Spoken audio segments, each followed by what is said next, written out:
Right. What's on the old to-do list here? Vacuum sealing? No. Gugh, no. Ooh! Let's do that one.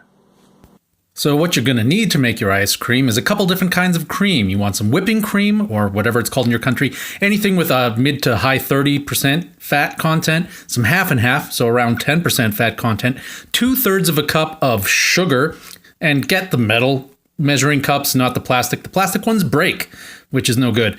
You want a tablespoon of vanilla bean paste, or you could also use, vanilla extract, but that's not as good. And you could use an actual vanilla bean, but I ain't made of money. So vanilla bean paste is a very nice middle ground. You'll also need an ice cream maker. This might be the most important part. Once you've got all your ingredients together, you pour them all into a pot. You pour your cream into a pot, you pour your other cream into a pot, and this pot should be over medium heat. Not a great shot of me turning it to medium, but that's what I did. Cream, sugar, vanilla bean paste or vanilla extract or the scrapings of a vanilla bean, and let her cook.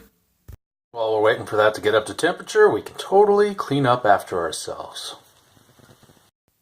Don't get too distracted with your cleaning and forget about what's on the stovetop, because you don't want it to burn, you don't want it to boil, you don't even want it to simmer. You want to see some water vapor, you want to see the black spots. If you're using the vanilla bean paste, that's a very good visual indicator. The best visual indicator is the actual temperature. Use a thermometer to see what the temperature is. You want it to be around between 160 to 190. Anything hotter than that and you're in the danger zone.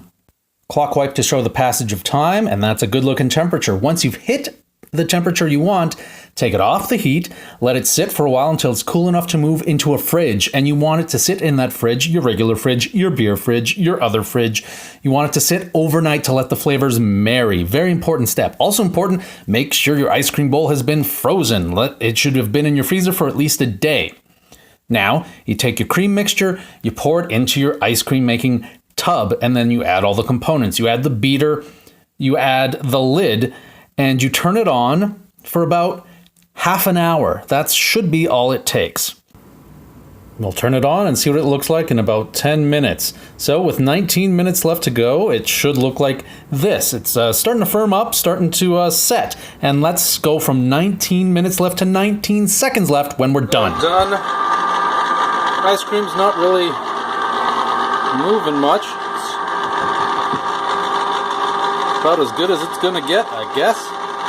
So let's turn her off. And I haven't really thought this far ahead. I gotta figure out how to get that out. Oh, quiet you. How to get that out with one hand, because I'm also holding. See? That's nice and solid. Didn't leave a lot in the bowl.